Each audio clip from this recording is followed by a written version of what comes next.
Dags för en mycket intressant video från HiFi Konsult, hoppas vi. Detta avsnitt kommer att handla om subwoofers. De som har följt videorna här på HiFi Konsult vet ju min inställning i grunden till subwoofers, och den är ju inte speciellt positiv. Och det kan man förklara lite grann. Nu ska jag förklara det lite grann. Min företrädare, han heter ju Olle Mårtensson, och redan på 80-talet, sent 80-tal, hörde jag följande devis, och det var det: om du behöver en subwoofer så har du köpt för små högtalare. För en påhängsbas, det blir aldrig bra. Det är bättre att köpa en golvhögtalare med bra bas än 2 små högtalare, sen komplettera med någonting. För det här med någonting, det ska alltid vara billigt, och det kommer inte funka, och det kommer inte att synka med högtalarna i övrigt, och så vidare och så vidare. Själv hade jag för 25 år sedan ett par fina Audiofysik hemma, och de saknade lite bas kanske, och då köpte jag en väldigt fin Audiofysik bas. Jag tror den hette Luna faktiskt. Kostade 60 000 på den tiden, dubbla 10-tummare. Den hade också en förprogrammerad kurva där man kunde docka den till just mina högtalare. Och jag höll på i 3 månader och jag fick aldrig ihop det där. Och efter det så har jag min uppfattning klar att nej, det här är en biogrej för mig. Folk börjar med bio och sen överger de inte subwoofern. Och ja, där någonstans är jag mentalt. Å andra sidan så vet jag ju att en bra bas höjer ju inte bara basens värde och kvalitet, utan även sångröst, diskant och så vidare, luft och rymd. Och det var Olle Mårtensson också som sa det, att bas är fundamentet för all musik.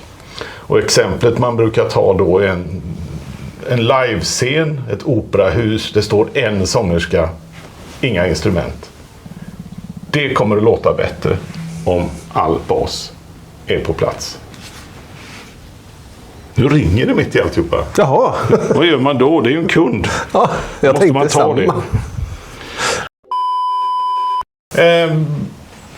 Operahus. Det låter alltså bättre om basen är på plats ända ner i källaren så att säga. Även om du inte har någon musiker. Du får rummets andning, du får det här storslagna. Och detta vet jag ju också. Därför brukar jag gilla starka slutsteg och stora golvstående högtalare. Det är väl introduktionen till dagens besök. Idag har vi nämligen besök av HiFi-agenten och David är här, och han har släpat in ett par ganska stora subwoofers. Och då är tanken så här att vi ska lyssna lite grann på ett par QLM P5 ihop med fint slutsteg, fint försteg, jättefint digital streamer. Ja, ni vet. I det här rummet så har jag en hög upplösning och ganska god bas som det är, va? Och då ska vi se, de här subwooferna kostar ungefär vad då? 40 000 kronor styck. Och modellen heter S550. Och då lägger vi alltså 80 000 på toppen på ett par nästan fullregisterhögtalare. Och så ska vi se hur lycklig blir Karlsson över detta. Och då är det så att premisserna är helt öppna. Om det är så att jag inte tycker... David här, han ska ju få greja och ställa in och spela och kämpa lite grann så att han tycker att nu låter det kanon. Och så ska jag lyssna. Tycker jag också det låter kanon, ja, då är jag väl då omvänd till subwooferlägret, och då kommer det att bli så. Om jag inte tycker att nej, det funkar inte för mig, då kommer jag att redovisa det. Vi kommer att vara kompisar ändå. Så att, absolut. Och det här är ju för kundens bästa, och för kunden kan orientera sig lite grann i det här. För nu följer du Rels handbok här, kan man säga. Ja, precis. Vi representerar ju varumärket Rel, och då får vi ju göra som de tycker man ska göra. Ja, just det. Jag är inte så bra på sånt. Jag brukar göra som jag vill ändå. Ja, jo, lite flex är det ju. En Rel, vad sa du? S550? Ja, precis. 40 000. Och det är en 10-tummare. En 10-tummare aktivt element, och så är det en 12-tums slavbas neråt. En 12 neråt. Det blir en koppling till golvet där som är rolig förstås. Ja. Och hur djupt går de här då? De spesar 19 Hz minus 6 dB. Okej. de spesar lite annorlunda än andra. Men det är som med högtalartillverkare. De gissar ju mest idag. För det är ju ingen som mäter i döddämpat rum. Jämför under exakt samma omständigheter. Nej, jag tycker örat får avgöra. Liksom. Ja. Och hur högt går de då? Det beror ju på delningsfiltret då, hur man ställer in subben. Vi har ju ett filter och man kan säga att den börjar ju rulla av väldigt lågt, men det är ett flackt filter. Så det är inget, ställer du subben på en delning på 40 Hz så blir det ju inte tyst ovanför. Utan det blir en svag avmattning. Utan subwoofern rullas ihop med högtalarnas lägsta bas. För det som jag har märkt när jag är ute, jag gör ju alltså 70-80 hembesök per år. Och 10, 15, 20 av de killarna har ju en subwoofer stående, va?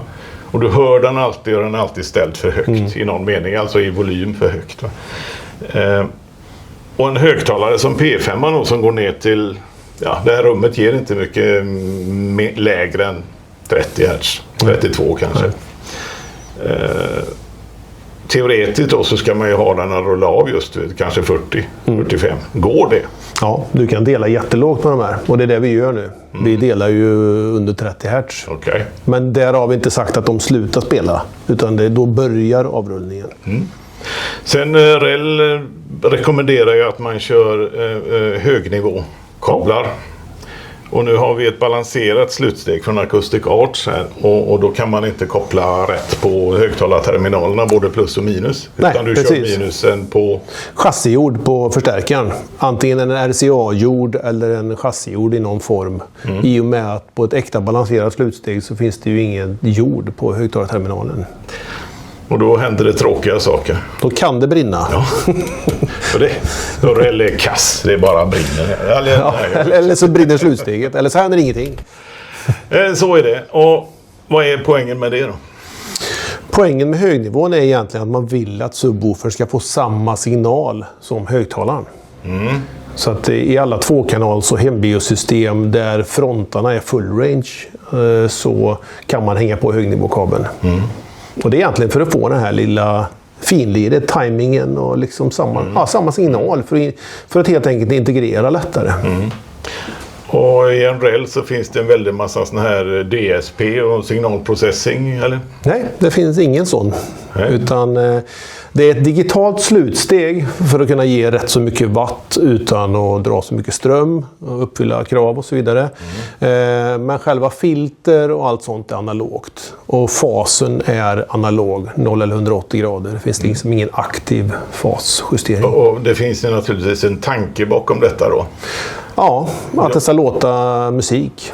Takt och ton och integrerat liksom. Och de som följer mina videor vet att jag ogillar DSP. Eftersom det gör skrot av all musik. I mina öron så dör livet i musiken. Det räcker du kopplar in den. Det handlar inte om hur kurvorna är bända eller vridda. Utan det är liksom livet i musiken dör i och med att du engagerar funktionen då. Så det är ju lite därför det är en REL som provas här och inte någonting annat. Men då ska du få... Då ska jag ställa in. Då ska du lite. Ställa in. Vi ger dig 2-3 timmar här. Så nej. Så mycket behöver jag inte. Tror jag inte. Ja, del 1 avklarad. Så, 3 timmar senare har vi kämpat och fixat. Jag tror Luna kommer att göra någon historia där så man ser vad subbarna har flyttat sig och lite så.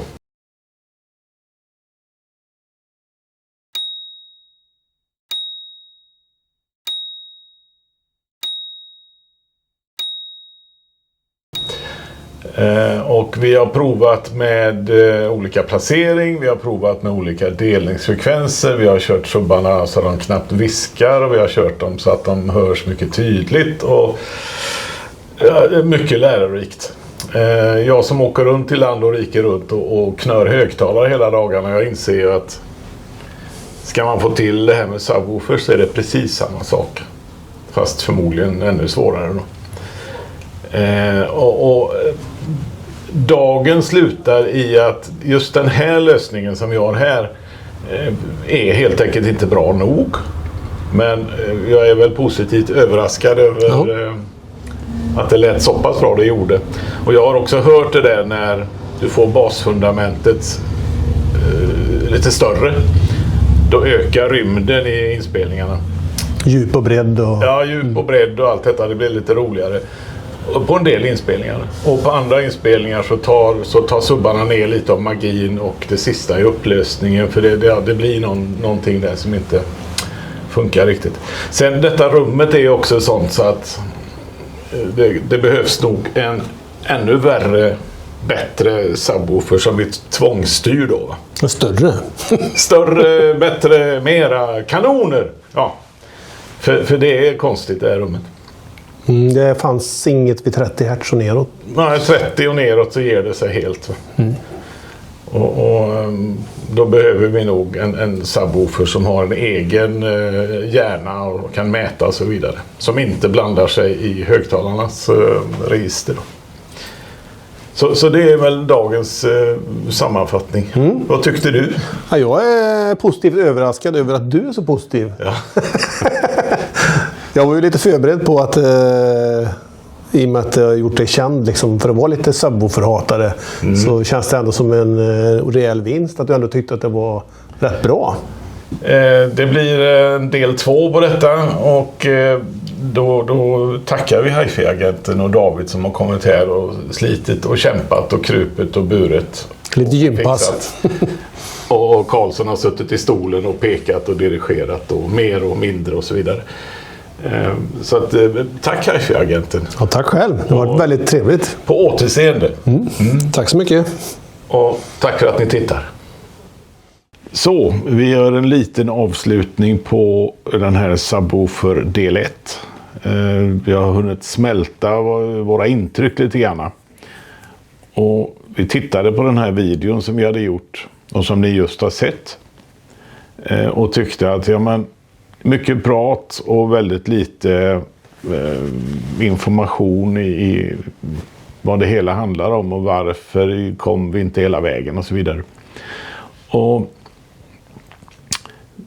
då är det ju så att det rummet vi har här och de högtalarna vi har och det system vi har är ju alltså högupplöst, det är superbra, det är intrimmat.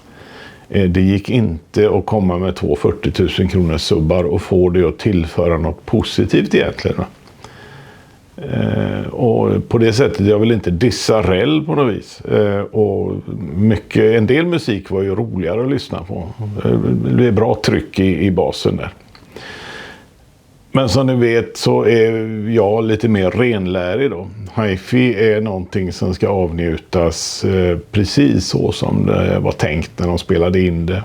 Och att tillföra mer bas, ja det kan vara kul, men det är inte riktigt renlärig Hi-Fi då, om vi säger så. Sen kan man ha en annan fundering. Hela den här högtalare kontra subwoofer och så. Om man tittar på de här högtalarna så funderar man lite grann. De är ju små. Det måste ju vara ett felbygge. Ska man inte ha in en orkester där? Det får du inte i någonting som är så här stort. Och så köper man det för att det kostar inte världens massa pengar. Och sen åker du på, ja just det, vi vill ha lite bas också.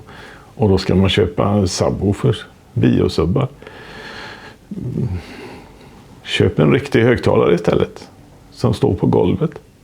Så faller det mesta av det där behovet. Den låt som igår var tydligast, eller som avgjorde att vi tyckte att nej, vi kommer inte längre här. Det finns på den här plattan. José James. Fine and Mellow heter låten.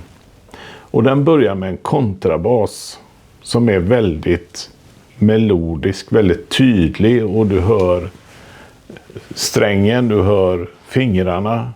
Det blir någon form av ganska ljust ljud där. Och sen när han drar till på strängen så ger basen någon form av beong. Alltså det blir ju inte bara en baston, utan det händer någonting i hela den här lådan. Och tittar man hur en kontrabas ser ut, det är liksom det där man vill förnimma. Någon drar på strängen, det far genom hela det här kabinettet, en trälåda. Och sen blir det en utklingning av det hela. Med 2 subwoofer inkopplade, injusterade så gott vi kunde. Så blev det mer som att du fick en baston. Hela det här skeendet med plocket, bjäuen och utklingningen suddades ut lite grann. Det blev en baston. Du istället för bjäu. Det här är ju ganska grovt skildrat. Men det tar bort finessen, upplösningen. Eller gjorde det i alla fall när vi lyssnade på det här sättet då. Då kan ni gå hem och lyssna på Jose James. Fine and Mellow heter låten. Och kolla om ni hör det jag pratar om. Detta var ett litet tillägg till videon och vi ser fram emot nästa gång David kommer hit. Och då ska vi ha någonting som lyfter basen mellan 20-30 Hz utan att störa resten. Och det blir ju väldigt intressant att titta på. Tack för att ni tittar.